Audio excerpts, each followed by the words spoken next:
Nebra is one of the best debuffers in Black Clover Mobile, and on top of that, she is free to play. So if Valtos is the king of free to play PvP, I would call Nebra the queen of free to play PvE. She is insanely good. Now, as far as using her in PvP, I probably wouldn't do that. But when it comes to PvP, anything that involves a boss, Nebra is there for. World boss, raid boss, squad boss, Nebra will carry you through all of that content.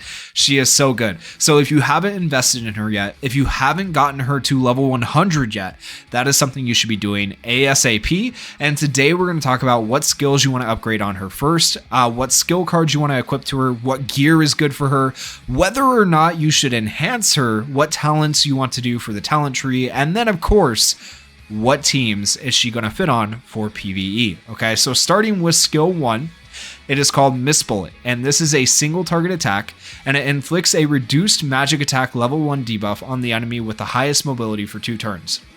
So this is honestly decent considering her kit, because this is just going to give your team more survivability because it reduces the enemy's attack by 35% essentially, which is pretty helpful in PvE content, okay? And then for skill 2 though, this skill 2 is like a massively good skill 2. So 40% chance to inflict a transform status element on an enemy for 1 turn. It doesn't work against most bosses, okay? So keep that in mind, but it will work on some of them. And then inflicts a reduced defense level 4 debuff on an enemy for 2 turns. That is a 70% defense reduction. And then if you have her skill card, you do have to have her skill card, but she will inflict a buff immunity on the enemy for 1 turn, so they can't use their buffs, or it's basically like they don't have their buffs. So if a boss would normally have Fortify, well, they don't have Fortify. Okay, so it's insanely good. Buff immunity is crazy. And right now in squad battle, a lot of people are using that to their advantage. Like, don't underestimate that. It's really good. And then for her special is the one thing you'll actually probably almost never use, but she activates summon clone for 2 turns, and what that does is it summons 2 clones to deal damage equal to 35% of attack and magic attack to an enemy upon using missed bullets, which is your other skill, this first skill right here. Okay, so it basically makes your skill 1 do more damage. It's not that great. I wouldn't really use this because you're going to be using her combo skill more often. Her combo skill inflicts an incapacitate level 4 debuff on an enemy for 2 turns. Now, Charlotte is another free-to-play character who does a incapacitate, right? But hers is a level 5 and does 70%. However, hers only lasts for 1 turn, whereas Nebra's lasts for 2, which I think makes Nebra actually kind of slightly better. Even though her incapacitate isn't as good, having it for 2 turns I think is insanely good. So having an incapacitate that lasts for 2 turns and a defense down that lasts for 2 turns, meaning you can use them both on 1 turn together for an attacker who wants to nuke, right, makes her one of the best debuffers in the game. Insanely good. So in terms of upgrade skill priority, there isn't per se one that you should upgrade more than the others, because all they do is scale. It doesn't increase like the amount of defense down you do or the amount of incapacitate you do. But there is one skill that I would say you want to upgrade last, and that would be solid miss clones, because this is ideally going to be the skill you are using the least, because every time your combo skill comes up, you're going to be wanting to use this to incapacitate the enemy. So if there was a skill I'd say upgrade first, it would be the combo skill, then it would be skill 2, then it would be skill 1, and then upgrade her special skill last, okay, for upgrade priority. And then in terms of skill cards, what skill cards should you be equipping to Nebra? Well, the ideal one is hers, obviously, because it gives you the buff immunity on the enemy, which is really good, in addition to giving you a chance to remove an increased defense buff from an enemy upon attacking, which is good. That chance goes up as you upgrade the skill card itself. As you can see, I only have 3 copies of this skill card into this right here. So once you get a full set of skill cards, that will be a higher chance, which of course is nice because you have a higher chance to remove defense. Other good options for skill cards, I would say, are other debuffer skill cards, specifically Rill. Okay, so Rill right here has a 60% chance to inflict a 10% reduced defense debuff on a random enemy for 2 turns upon using a special skill. That could, potentially give you another option with your special skill to have another debuff. So now she would have debuffs pretty much on every skill if you used Rill skill card. However, you probably don't want to do that because, like I said, you're going to be using the combined skill. Other options would be Charlotte, 35% chance to inflict a 10% reduced crit resist debuff on an enemy for 2 turns upon attacking. That's every time you attack. So that is really, really good. Okay, that pairs very nicely with Nebra. You also have Lotus, who you could do the 25% chance to inflict a 2% reduced speed debuff on an enemy for 1 turn upon attacking. And then, of course, Nebra's own skill card. So those are kind of the options I would use for her. If you didn't want to go the debuff route, you could throw on like a defensive card just to give her more survivability and harder content, which sometimes you need to do. Like this Silent Stone skill card could be really good for her. Defense plus 50% and endurance plus 10%. Like that's insanely good, right? So sometimes on debuffers, you want to throw defensive skill cards on them just to give them more survivability. So that's an option as well.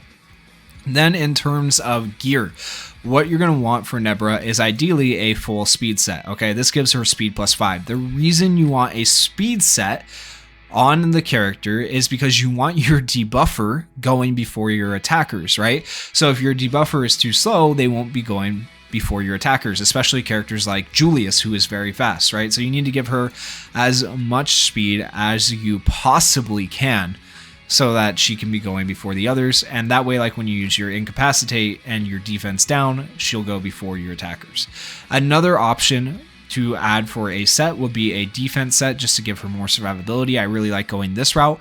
You could also go for another speed set, like a half a speed set if you wanted, but I wouldn't necessarily recommend that. I think this is like the best possible build for her, being that she has defense and mobility.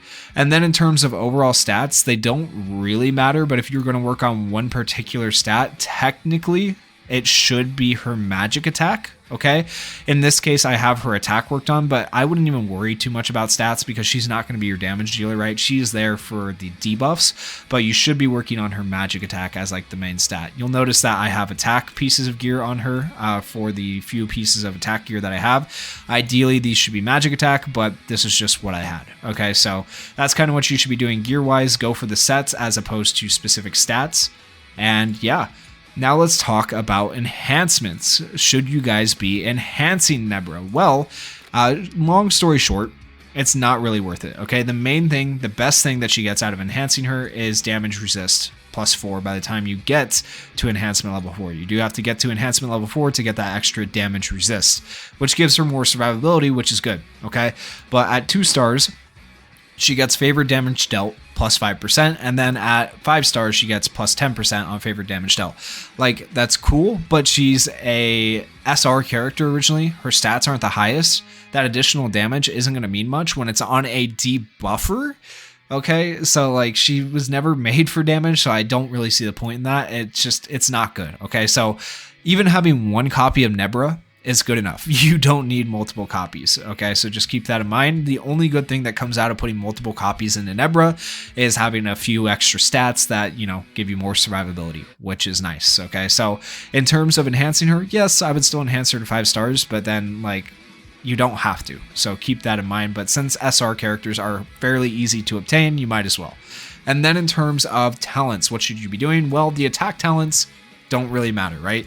You can do pretty much whatever you want on attack talents. Now, I would recommend probably this talent right here, because like I was saying, you're using Nebra more often than not when fighting bosses, so you might as well go for the additional damage to a boss, because that's the content you're going to be using her in, and then go for the magic attack. So those are probably the 2 talents I would go for on Nebra that are going to make her, do a little bit more damage and a little bit more useful.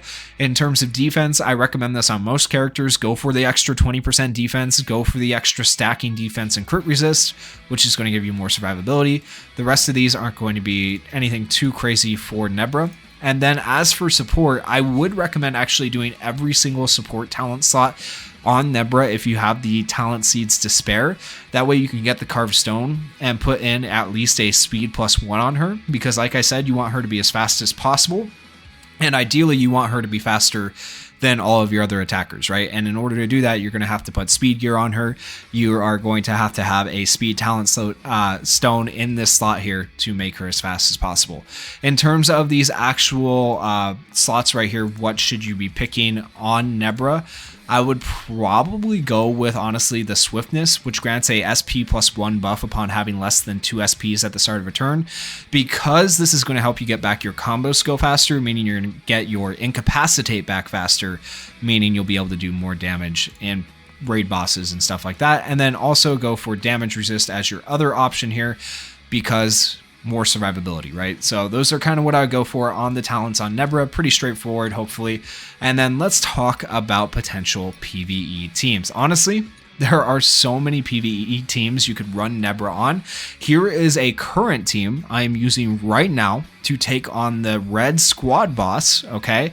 And so basically Nebra has a buff immunity. She'll stop the squad boss from gaining mobility each time we attack, because that's the way the squad boss works. And then I have Lotus for decreasing mobility. I have Mars for also decreasing speed with the combo attack. I have Julius for decreasing mobility, and it just works really, really well. Okay, and then Nebra can also do her Incapacitate and her defense down if you want her to, allowing your team to do more damage. So this team is very, very good right here.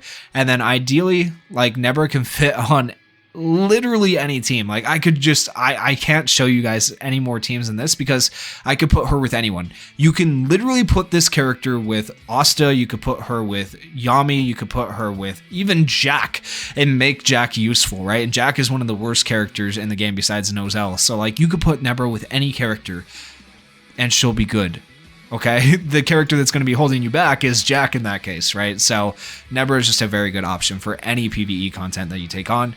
Insanely good. Like, I can't stress how good she is. So yeah, that is kind of the build for Nebra. And I know I only showed one team, but like, in my mind, it's just, it could be an infinite combination of teams. You could switch out, like, oh my gosh, I'll show you one more team, like at least 1 or 2 more teams, because it's just, I could just sit here all day. So let's just go ahead and grab some random units, right? We'll throw some random units on here with Nebra.